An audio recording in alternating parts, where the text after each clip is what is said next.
সকলকে নমস্কার। আপনাদেরকে স্বাগত জানাই আমাদের চ্যানেল জনকল্যাণ আপডেট।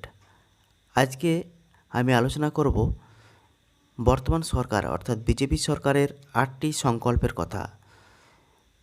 বিজেপি যে দল সেটা ভোট প্রচারের সময় তারা 8টি সংকল্প ঘোষণা করেছিল যে আমরা যদি সরকারে আসি তাহলে এই 8টি সংকল্প আমরা চালু করে দেব। তো ইতিমধ্যে আপনারা জেনে গেছেন আমাদের মাননীয় মুখ্যমন্ত্রী শ্রী শুভেন্দু অধিকারী মহাশয় মুখ্যমন্ত্রী হয়েছেন এবং বিজেপি সরকারের পক্ষ থেকে যে 8টি সংকল্প ওরা আগে ঘোষণা করেছিল সেটা এখন কার্যকরী হতে চলেছে।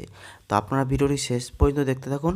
আমি 8টি সংকল্পের কথা বলবো যা আপনার বা প্রত্যেক ফ্যামিলির এই 8টি সংকল্প লাগু হয়ে যাবে। আপনারা ভিডিওটি শেষ পর্যন্ত দেখতে থাকুন, তাহলেই 8টি সংকল্প আপনাদের মিস হবে না।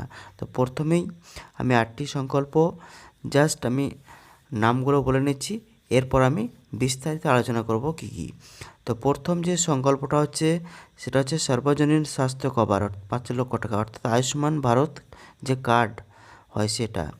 2 নম্বর হচ্ছে বার্ধক্য ও বিধবা ভাতা 3000 টাকা। 3 নম্বর হচ্ছে মাতৃ সুরক্ষা সহায়তা 21000 টাকা। 4 নম্বর হচ্ছে যুব ভাতা বা অন্নপূর্ণা ভাণ্ডার। অন্নপূর্ণাটা হচ্ছে মেয়েদের জন্য আর যুব ভাতা হচ্ছে ছেলেদের জন্য 3000 টাকা করে দেওয়ার কথা। আচ্ছা, 5 নম্বর হচ্ছে প্রধানমন্ত্রী আবাস যোজনা সহায়তা, যেটা আগে 1,20,000 টাকা ছিল সেটা এখন বাড়িয়ে 3 লক্ষ টাকা করা হবে। আচ্ছা, আর অতিরিক্ত 21,000 টাকা। আচ্ছা, তারপরে 6 নম্বর আমরা কি দেখব?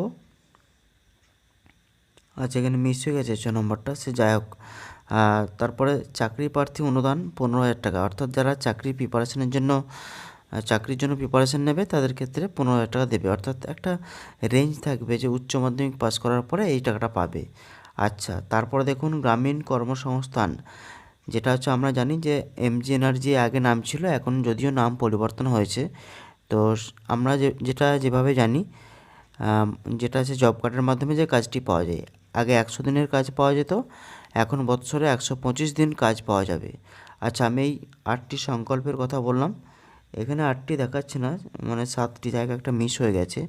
তো সেক্ষেত্রে আমরা প্রত্যেকটা সংকল্প এবার আমরা খুব সুন্দর করে আলোচনা করব ইন ডিটেলসে। প্রথমে আমরা আসি মহিলা ও স্বাস্থ্য। সরকারের প্রধান অগ্রাধিকার হলো নারী শক্তি। ইশতেহার অনুযায়ী অন্তঃসত্ত্বা মহিলারা এবার থেকে 21,000 টাকার আর্থিক সহায়তা পাবেন। এছাড়া সারা ভারতের যে কোনো হাসপাতালে 5 লক্ষ টাকা পর্যন্ত বিনামূল্যে চিকিৎসার সুবিধা বাংলার মানুষ এখন থেকে পাবেন। অর্থাৎ যেটা আগে স্বাস্থ্যসাথী ছিল মমতা সরকারের, এখন সেটা বিজেপি সরকারের, সেটা হচ্ছে আয়ুষ্মান ভারত। সেটাতেও ওটাতেও 5 লক্ষ টাকা পাওয়া যেত, এটাতেও 5 লক্ষ টাকা পাওয়া যাবে। এবার আপনারা বলবেন পার্থক্য কী? পার্থক্য হচ্ছে স্বাস্থ্যসাথী কার্ডে শুধু পশ্চিমবঙ্গের মধ্যেই সীমাবদ্ধ ছিল, এই আয়ুষ্মান ভারত কার্ডে কিন্তু আপনি ভারতবর্ষের যত রাজ্য আছে ওই সব রাজ্যের আপনি হাসপাতালে বা নার্সিংহোমে এটা ছাড় পাবেন। আচ্ছা, এটা গেল আয়ুষ্মান ভারত কার্ড। আর মহিলাদের জন্য ওই মাতৃকালীন 21,000 টাকা আর্থিক সহায়তা। বেশ, এবার আলোচনা করব পরের ইশতেহার। দেখুন ভাতা ও সম্মান, বার্ধক্য ও বিধবা ভাতা বাড়িয়ে দেখুন এখন কিন্তু ভাতা মমতা সরকারের আমলে 1,000 টাকা ছিল, এখন কিন্তু সেটা 3,000 টাকা করবে। আমাদের সাংবাদিক বন্ধুদের জন্য মাসিক 5,000 টাকা ভাতার যে প্রতিশ্রুতি ছিল তা নিয়ে মন্ত্রিসভায় কী আলোচনা চলছে তা দেখার বিষয়। এখন আজকেই তো আজকে ঘোষণা হলো যে কে মুখ্যমন্ত্রী, কালকে শপথ নেবে, তারপরেই মন্ত্রিসভার যে বৈঠক আছে, সভা আছে, সেটাতে সিদ্ধান্ত নেবে। তবে তাদের ইশতেহার অনুযায়ী যে ভাতা 3,000 টাকা এবং সাংবাদিকদের জন্য যে ভাতা সেটা 5,000 টাকা। বেশ, পরবর্তী ইশতেহার কী আছে দেখি। বিদ্যুৎ ও বাসস্থান, সাধারণ মানুষের বড় স্বস্তি দিতে 200 ইউনিট পর্যন্ত বিদ্যুৎ বিল মওকুফ করার প্রক্রিয়া শুরু হতে চলেছে।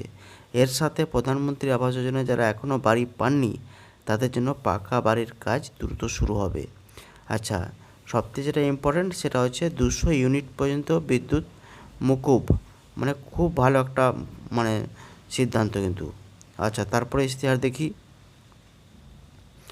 বেকারত্ব ও শিক্ষা, বেকার যুবক যুবতীদের জন্য 3,000 টাকা মাসিক ভাতা এবং চাকরির পরীক্ষার্থীদের ফর্ম ফিল আপ ও যাতায়াতের জন্য এককালীন 15,000 টাকার অনুদান দেওয়ার কাজ অগ্রাধিকার পাবে। অর্থাৎ মমতা সরকার যেটা যুবসাথী দিত সেই টাইপেরই একটা ভাতা দিবে যুবদের, সেটা হচ্ছে 3,000 টাকা। আর চাকরির পরীক্ষার্থীদের ফর্ম ফিল আপ ও যাতায়াতের জন্য এককালীন 15,000 টাকার অনুদান দেবে। অর্থাৎ কোনো একটা স্টেপ পার হওয়ার পরে হয়তো বলবে যে উচ্চ মাধ্যমিক পাস করার পরে। বেশ, পরবর্তী ইশতেহার। আচ্ছা, আগে আমি সংক্ষেপে আলোচনা করে নিয়েছিলাম যে 125 দিন জব কার্ডের যে কাজ, কর্মসংস্থান ও গ্রামীণ উন্নয়ন ডায়ালগ। আচ্ছা, গ্রামের মানুষের জন্য বড় খবর হলো 100 দিনের কাজের গ্যারান্টি বাড়িয়ে এখন 125 দিন করা হয়েছে। এর ফলে গ্রামীণ অর্থনীতিতে বড় পরিবর্তন আসবে। এছাড়া সরকারি বাসে মহিলাদের বিনামূল্যে যাতায়াত পরিষেবা চালু হলে মধ্যবিত্ত ও নিম্নবিত্ত পরিবারের যাতায়াত খরচ অনেক কমে যাবে। আচ্ছা, এখানে আমি বলেছিলাম যে 8টা ইশতেহার, কিন্তু 8টার থেকে তো অনেক বেশি হয়ে যাচ্ছে। আচ্ছা, তারপরে দেখা যাক কী আছে। আচ্ছা, ক্ষমতায় আসা সহজ হলেও এই বিশাল কর্মযজ্ঞ সফলভাবে পরিচালনা করা নতুন সরকারের কাছে একটি বড় চ্যালেঞ্জ। সাধারণ মানুষের মনে এখন একটাই প্রশ্ন, এই টাকা সরাসরি ব্যাংকে অ্যাকাউন্টে কবে থেকে ঢুকবে? প্রশাসন সূত্রে খবর, খুব শীঘ্রই পোর্টাল এবং রেজিস্ট্রেশন প্রক্রিয়া শুরু হবে। অর্থাৎ আগের যে ইশতেহারগুলো বললাম সেই ইশতেহারের টাকাগুলো। আচ্ছা, তারপরে দেখুন শেষে কি বলছে, বিজেপি সরকারের এই 10টি প্রতিশ্রুতির মধ্যে কোনটির সুবিধা আপনি আগে পেতে চান নিচে কমেন্ট করে জানান। বাংলার উন্নয়নের এই নতুন যাত্রায় আপনার মতামত আমাদের জানান। ভিডিওটি ভালো লাগলে লাইক করুন এবং পরবর্তী আপডেটের জন্য আমাদের চ্যানেলটি সাবস্ক্রাইব করুন। পাশে থাকুন। ধন্যবাদ।